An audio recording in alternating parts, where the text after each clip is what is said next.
Safdie.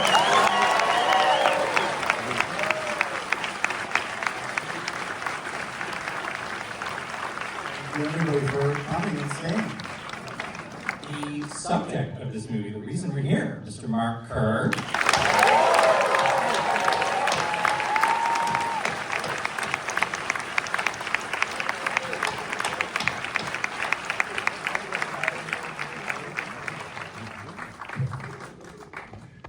Emily Blunt.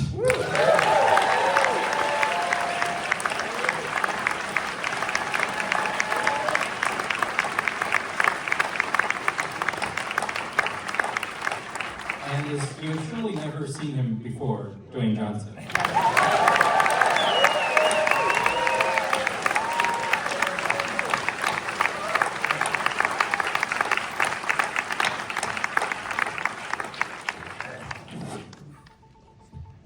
Thank you all so much for being here. Thank you for being here. What a movie. I've spoken with a number of you over the last month, and I feel like there are many different origin points for this movie. But Benny, I'll start with you. When and how this project came to you, and then how that evolved into you actually getting to make this movie with these people. So Dwayne, and I think it was 2019, he approached me about the idea of making this into a movie, and he said, watch the documentary. And I watched the documentary, and it was just like,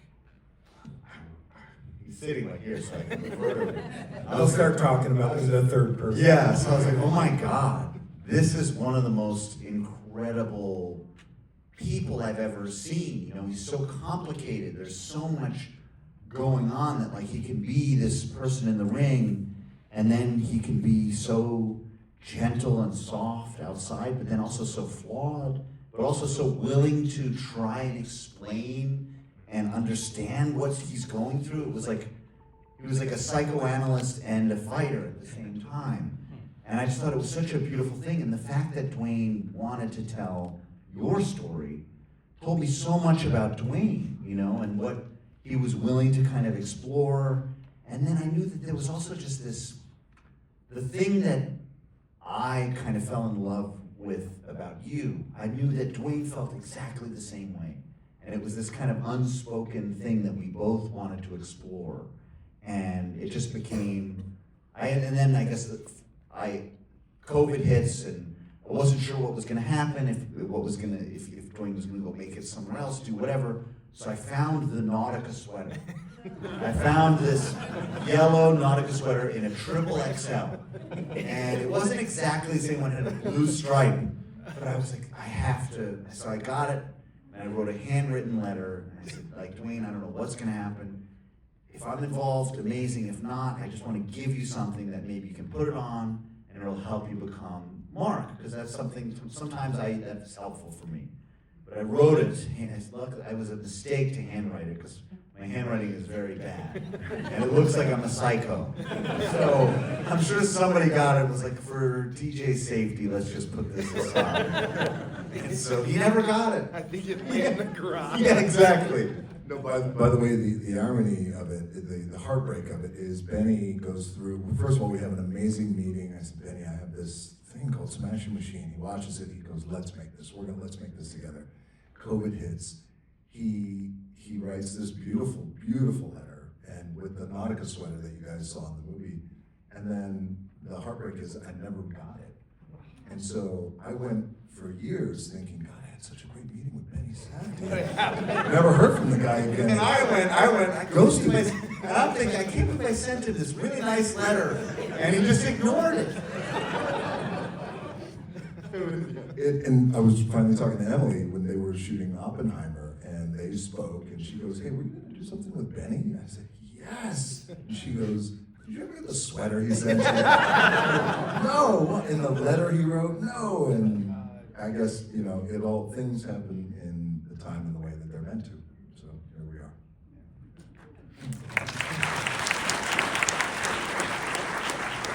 are. Benny was saying, though, Dwayne, the fact that you wanted to do this, I think said a lot about what this potential role would have meant to you, what this project would represent for you as an actor. So did you feel coming into this, even just thinking about this, that it marked uncharted territory in some way?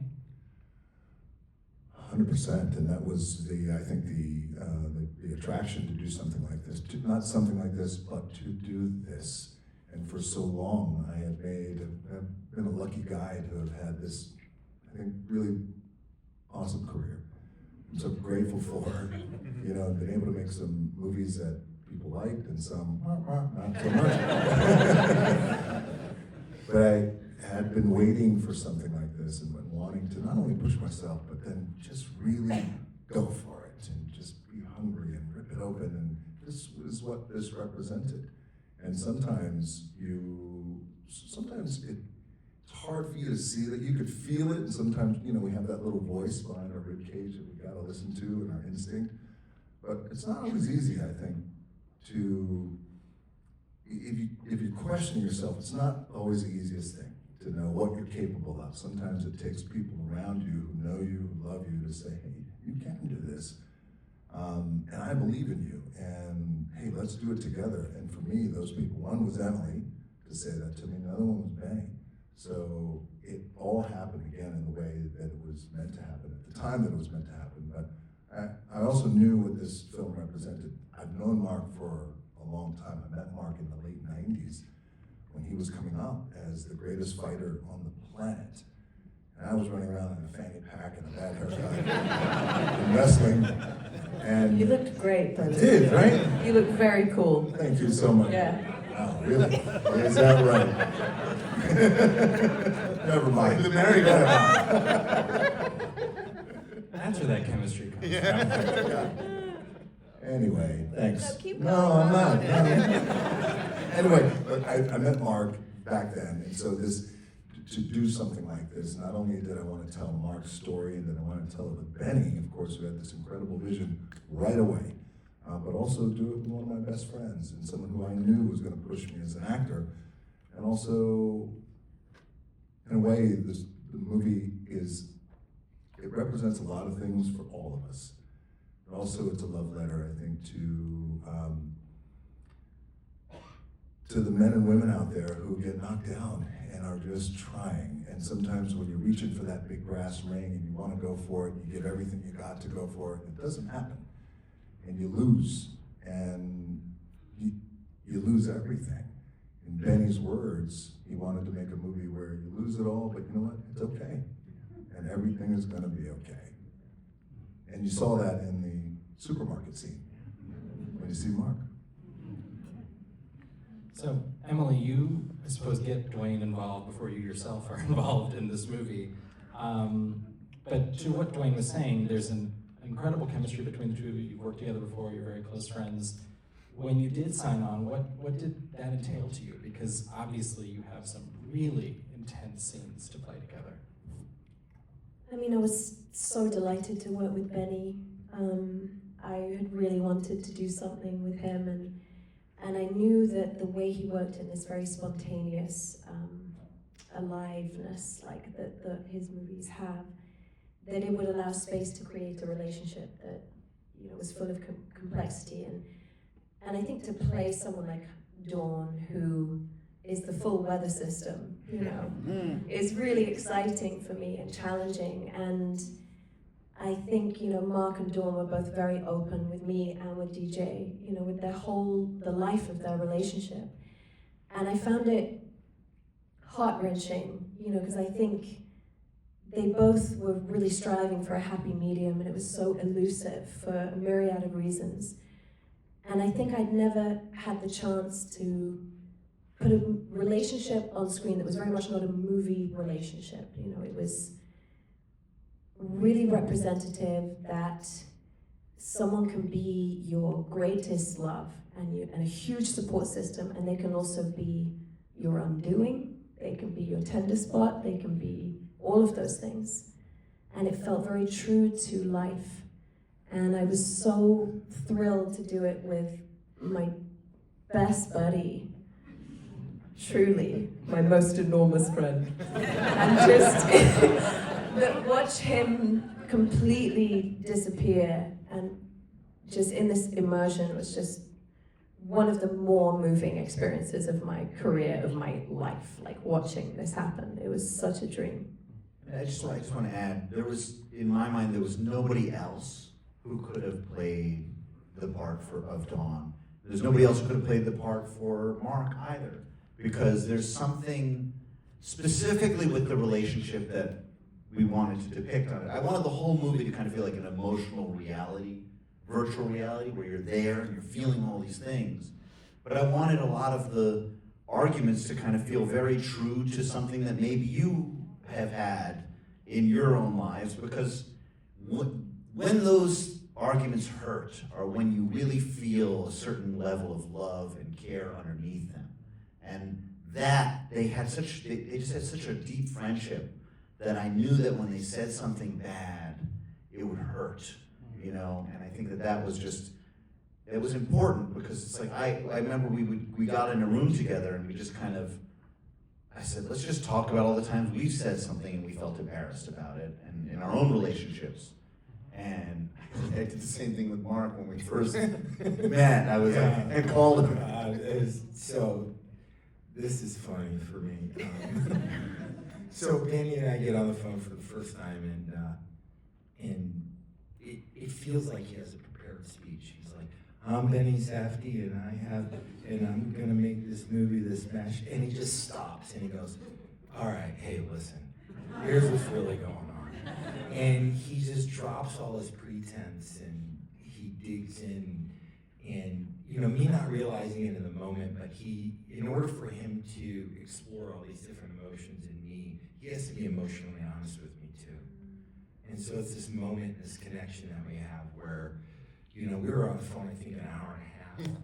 I mean, we talked about everything under the sun that was going on directly with us. And, you know, he's just like, you know, in those moments I could see like just the genuineness of where he wanted to take this and how he wanted to explore it and where he wanted to go emotionally. And the first part of it was for him to be emotionally honest with me so he could draw out what he needed to be able to go, hey, you know, have these conversations. And it just opened a door for me. It really did. And, you know, he had said to me, and this is one of my favorite things too, like through the process of this, he's like, you're not a prop, you're a permanent fixture. You know, just for the friendship we had developed, and it was this amazing experience for me to have, especially for him. I mean, it's just amazing to see him. You know, I say his superpower is his childlike imagination, right? And what makes it a superpower is it's infectious. Like he can go, oh, there's gonna be red, blue, green, and this thing's just gonna pop out by the time he's done talking. You're like, okay, where do I go? Like, I'm gonna get him to do it. And it's this amazing quality that is just brilliant to see. And, you know, and when I watched the movie for the first time, I could see him just bring out all of this in DJ and Emily, and I mean, Emily is gone. Oh, it was therapy for me watching it. It really was. Yeah, it was therapy because I could actually see my part in it a lot clearer. I find it funny, but that did move me very much, very much. Think about what he had shared that with Mark had shared, you know, how I see these fights. When we were in Venice at the film festival, we were watching it for the first time, we all watched it together. Mark had seen it before on his own, and I was sitting on one side of Mark, Benny was sitting on the other, and Mark's a big guy, and our legs were touching, and he was shaking the whole time, especially during that fight at the end. That long fight between Mark and Don, and I looked over, and Benny was holding his hand the whole time because Mark was just crying. But I think for you to say, I see my part in it after all these years, that says something, man, because, you know, it's like we have these fights with our loved ones, and, you know, a lot of times we're kind of like anchored into, no, I felt this way, and I feel like I was right, and I don't know if I would have done it like that, the way she said it, but to watch it unfold and go, holy shit, I see my part in it. I mean, I held really cool, man, for the last like half hour of the movie. Let it get tight. It got weird, I know. Kept holding it. You know, he has a nice soft hand. He had that grip. So, It really was honestly that it hit me like I'd never expected it to hit me in that moment. It was brilliant, so.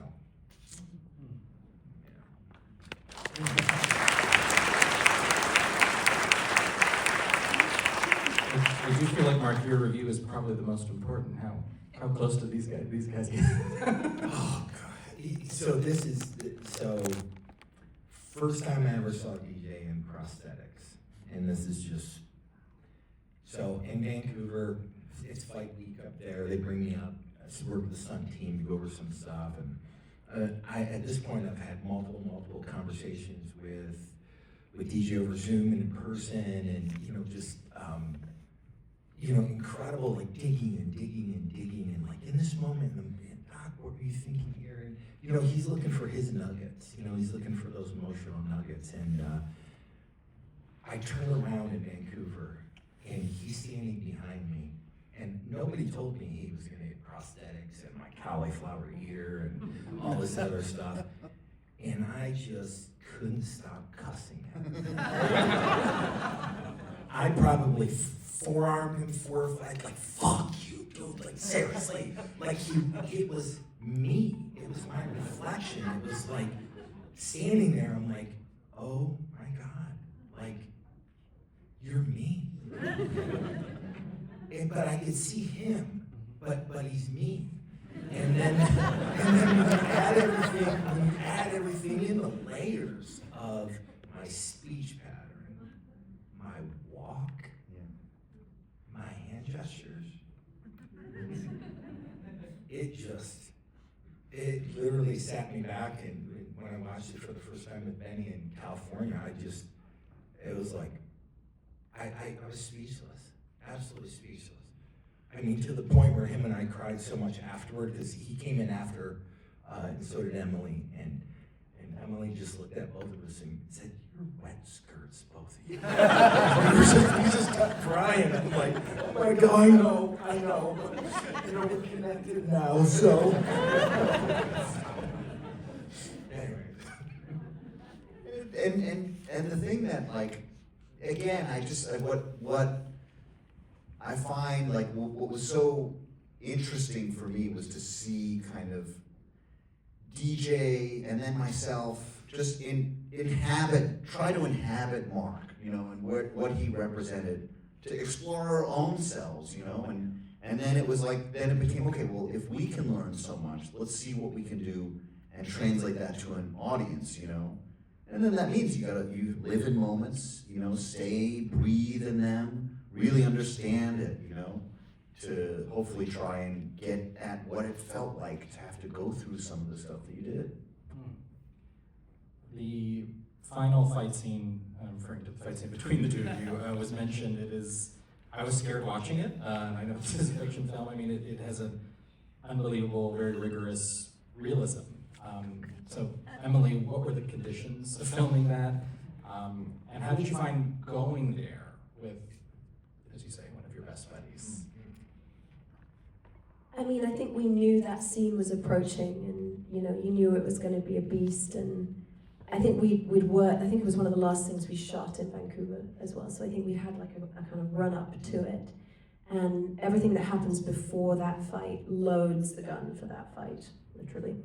And I think we were nervous. I get very scared before those scenes, because I think you're going to have to kind of go elsewhere with an intensity that is like how and in what way, and there's something that feels like you can't grab purchase of it before you do it, and then you start doing it and you get carried up through it. It's like a force field. Partly because of the incredible environment that Benny creates, which is just, it blurs the line between reality and fiction, and we didn't see a camera. And so you guys saw it, but it's almost like that prowling, kind of voyeuristic view, like you kind of shouldn't be watching it. We didn't see a light, we didn't see a lens, there was nothing technical around us, so it really was us just screaming at each other in the kitchen, which was very intense. And Benny decided to section it into pieces. We did it in 4 sections. So every time she walks away, he chose to do this beautiful thing where instead of sort of supercharging the energy into the next moment, you allow the pause to happen. You stay on him, wondering, have I gotten away with it? Is she gonna come back in? Oh fuck, she's coming back in. Like, and then her sort of deciding, should I drop it? Nope, I'm not gonna drop it. Like, it just was so exciting to shoot it in pieces and quite economically, quite quickly. And then we were gonna do the bathroom section the next morning, but we were on such a roll that we just kept going. And that was 1 take in the bathroom, right? It was 1 take. Yeah, and Benny has this, you know, I feel like throughout the film, and you guys know and love films, so much just like we do, there's certain things that you'll find, I think, in this film that eventually over time, because history always watches, I think that will just become these Benny Safdie signature things as you shoot. And from the music drops, to the cues, to the, also to, Benny has this thing with us, especially the fight scene at the end. He's very sensitive because he's an actor himself about, I know where you guys are gonna go emotionally, I know how raw it's gonna get. And if we can create this, I want it to feel like it's only happened once. And that's what happened. And we did that once. By the time we got into the gun leads into the bathroom, it was just 1 time. And it was, and we were spent after that, by the way, just completely exhausted. I remember looking, like there was like 1 section that we spent a lot of time on, other ones went quickly. That one, just 1 time, because I remember watching it and just being like, that's it. You know, I saw in both their faces and in my face, living it alongside them, I know what that felt like, and you don't want to go there more than once. So I'm like, let's just be finished. Let's move on. And then everybody's like, you sure you don't want to just do 1 more for safety? And I'm like, why? Very humane of you. Yeah. And then we just kind of spent like an hour and a half just recovering from, because it's like, yeah, at some point you have to feel the stuff. You know, even though it is acting, you have to go to a place where you feel it at some point. And it was just so clear that it was just not easy for them to have those emotions, because it's a very emotionally complicated moment, you know, and yeah, I remember just being like, oh my God, because I think it was if like a stunt coordinator said to me once, if it hurts, this hurts, so if you don't need to do it again, don't do it again. I'm like, noted. And so I just took that, and I took that to the emotional side of it too. Like, if you don't need to, don't. That hurts, you know? Well, Benny had his I want to share something with you guys really quickly, because it's about this, and I think you guys will find this really interesting, is I've, you know, before this, I used to throw around 300-pound men for a living in the wrestling ring, or I'd get my ass kicked, really, is what happened. So I'm used to breaking physical space and holding on, of course, like Mark too as well. But when I held Emily in that scene, and I grabbed her and we went immediately down to the floor, I've never in my life, I told you this, Benny, right? And I've shared this with you just recently. She was blown away when I told her this. I've never felt anything like that in my life, to hold another human being, a woman, in the last place she wants to be is to be held. And where this kind of restraint goes to is probably ugly places, what women who go through that kind of trauma. It really, like, emotionally rocked me, and I'll never forget that. Like, it's that sensory feeling of holding someone who does not want to be held, and not only that, but also someone who, at that point in time, just, I don't even know if I want to be here on Earth anymore. Like, that's a whole other thing to contend with. So that's why, as Benny was saying, it took like 90 minutes to recover. Like, oh my God, Jesus Christ, it's unbelievable. In addition to the incredible transformative work that we see you do here, Dwayne, to what we're talking about, it's a really psychological movie. It's a role that has the layers that you were talking about, Mark, of you knowing Mark, you playing this guy, you doing something you've never done before. So I'm wondering what it felt like for you just as an actor to kind of come down from that, to go to these places, especially in a scene like this, and then I would hope, feel kind of a sense of accomplishment for being able to go there. More gratitude and, you know, aware of what we were able to accomplish. We set out to make a movie that, as Benny said very early, just want audiences to feel this, feel it. And if we can accomplish that, great. Like, we went into this without